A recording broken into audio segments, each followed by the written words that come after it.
तो अर्नब गोस्वामी की personal liberties बहुत इंपॉर्टेंट है इस देश में। एकमात्र इंसान जो 7 दिन जेल में रहता है, 4 से 5 हियरिंग हो जाती है सेशंस कोर्ट में, हाई कोर्ट में, सुप्रीम कोर्ट को उसकी पर्सनल लिबर्टी बहुत इंपॉर्टेंट लगती है। लेकिन एक 83 साल का बुजुर्ग आदमी जिसको आप कोविड के समय पे बीमार हालत में उठाकर ले जाते हैं, झारखंड से आप महाराष्ट्र ले जाते हैं उस आदमी को पार्किंसंस की प्रॉब्लम है। वो सिर्फ इतना डिमांड करता है, वो अपनी बीमारी का भी बहाना नहीं बनाता, वो सिर्फ इतना कहता है कि हाथ हिलते हैं, पानी का ग्लास नहीं पकड़ सकता, सिपर अवेलेबल करा दीजिए। सिपर मिले या नहीं मिले उसके लिए एनआईए कोर्ट कहता है 20 दिन बाद सुनवाई होगी कि सिपर आपको देंगे कि नहीं देंगे। ये पर्सनल लिबर्टी वर्ड याद रखिएगा जिसका इस्तेमाल सुप्रीम कोर्ट ने किया है।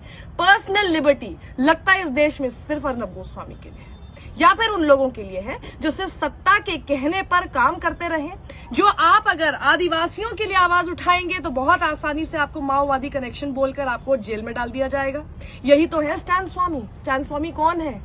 लगातार पिछले 3 से 4 दशक से वो कम से कम कितने आदिवासियों के हक की लड़ाई लड़ चुके हैं। जिस दिन उन्हें अरेस्ट किया गया, जिस दिन उन्हें पकड़ा गया, उससे 2 दिन पहले उन्होंने ये बात उठाई थी कि आखिर इतने लोगों को नक्सल कह के आप जेल में क्यों बंद कर देते हैं, जबकि उनके खिलाफ आपके पास कोई सबूत नहीं होता है और वो लोग अंडर ट्रायल रहते हैं। स्पीडी ट्रायल उनका होना चाहिए और उनको एक बॉन्ड को भरवा कर, जैसा अर्नब गोस्वामी के साथ किया, बॉन्ड भरवाया ना, वैसे बॉन्ड भराकर क्यों नहीं बाहर आप उसको भेज देते हैं। स्पीडी ट्रायल कीजिए, जो भी हो दोषी उनको आप सजा दीजिए।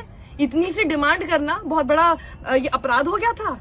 उसके ठीक 2 दिन बाद उनको किन किन आधार पर कि भैया आपके कंप्यूटर से ये सामान मिला, किसने डाला कंप्यूटर में सामान, कुछ नहीं पता, कहां से आया नहीं पता। स्टैन स्वामी मना कर रहे हैं मेरा कोई भी किसी के साथ संबंध ही नहीं है।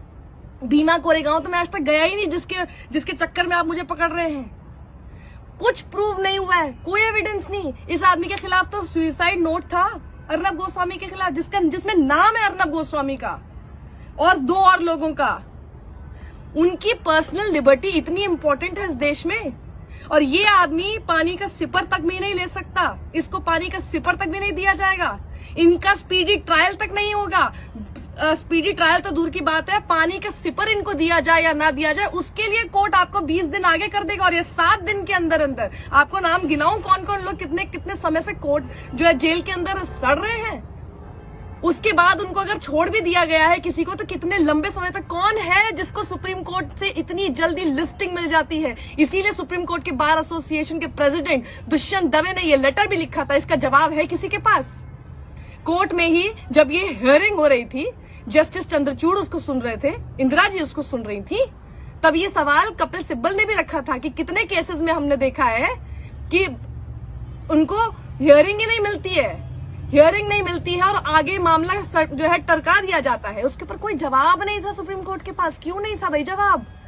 आप सारा का सारा पर्सनल लिबर्टी आप सिर्फ अर्नब गोस्वामी के समय पर याद करेंगे और फिर कहेंगे कि बाकियों के साथ भी नाइंसाफी होगी। वो बाकियों की कब लिस्टिंग होगी? हम अगर कोई भी केस हमारे ऊपर हो जाता है, क्या सुप्रीम कोर्ट इतनी जल्दी लिस्टिंग कर लेगा? वो भी ऐसे कोविड के समय में वर्चुअल हियरिंग चल रही है, कितने सारे इंपॉर्टेंट केसेस है जो अभी तक पेंडिंग चल रहे हैं। अर्नब गोस्वामी को बेल मिलना बहुत इंपॉर्टेंट है। बेल अगर अर्नब गोस्वामी का राइट है तो बेल इस देश में हर किसी का राइट है ना। पर्सनल लिबर्टी के सिर्फ एक आदमी की चलेगी और सिर्फ इसलिए चलेगी कि भैया आप जो काम कर रहे हैं वो सत्ता को बड़ा पसंद है। ये कौन से कनेक्शंस हैं? ये क्या चल रहा है देश में? तो राइट टू इक्वालिटी कहाँ रहा? आर्टिकल 14 का उल्लंघन कर दिया आपने। पर्सनल लिबर्टी की बात करते करते हम लोग के आर्टिकल 14 का उल्लंघन करेंगे। मैं आपको सुधा भारद्वाज देख लीजिए, वरवरा राव देख लीजिए, वर्नॉन गोंजाल्विस देख लीजिए, आनंद तेलतुंबडे देख लीजिए, गौतम नवलखा, स्टैन स्वामी, उमर खालिद, ये सब लोग जेल में सड़ रहे हैं। इनकी पर्सनल लिबर्टी के बारे में कोई बात नहीं करेगा क्योंकि ना इनके पास अपना एक फैंसी चैनल है जिसपे बैठ के वो अपना ढोल नगाड़े बजवा सकें, 1000-1500 रुपए दे के भीड़ इकट्ठी कर सकें और फिर दिखा सकें, बड़ी बड़ी बातें हूल दे सकें, सत्ता को ये दिखाने की कोशिश कर सकें, वहां की महाराष्ट्र की कि भैया तुम मेरे से हार गए हो, बड़ा बड़ा नाच गाना कर सकें। ये सब नहीं है ना इनके पास। इनके लिए बोलने के लिए कोई नहीं है ना। ये बेचारे स्टैन स्वामी लोगों की, आदिवासियों की लैंड रिफॉर्म्स पर बात करते रहे। 5th शेड्यूल अभी तक इंप्लीमेंट ठीक से क्यों नहीं हुआ है उसके ऊपर हमेशा सवाल खड़ा करते रहे। लैंड बैंक्स नहीं होने चाहिए, उससे उनका कितना नुकसान होगा इस पर वो बात करते रहे। ये उनकी गलती थी, ये उनकी गलती है ना। यानी आप आज ये तरीका बहुत अच्छा अपना लिया गया है, आदिवासियों के हक में बोलकर देखिए और फिर आपको नक्सल के साथ जोड़कर जेल के अंदर डाल दिया जाएगा। बहुत बढ़िया, बहुत बढ़िया। और इनकी पर्सनल लिबर्टीज हमारे देश के सुप्रीम कोर्ट को दिखाई नहीं देती है। बहुत बढ़िया, ताली बजानी चाहिए इस काम के लिए। Thank you so much for showing us कि यहाँ पर not everybody is equal before the law. Thank you so much. बहुत कुछ संविधान की किताबों में पढ़ा था, लेकिन ऐसा लगता है वो सिर्फ पढ़ने लायक ही रह गया है। इम्प्लीमेंटेशन में अब कुछ भी नहीं दिखेगा। हम भी आगे याद रखेंगे अर्नब गोस्वामी की ही तरह, और कितने लोगों पर अब और FIRs होती हैं और कितनी जल्दी सुप्रीम कोर्ट उन पे लिस्टिंग करता है। Let's see, now let's just wait and watch. Everything is in front of us. ये ऐसे नहीं छोड़ा जा सकता है। और आप भी आवाज उठाइए। आज आवाज नहीं उठाई तो सिर्फ एक अर्नब गोस्वामी ही है जिसके हक की बात इस देश में होती रहेगी।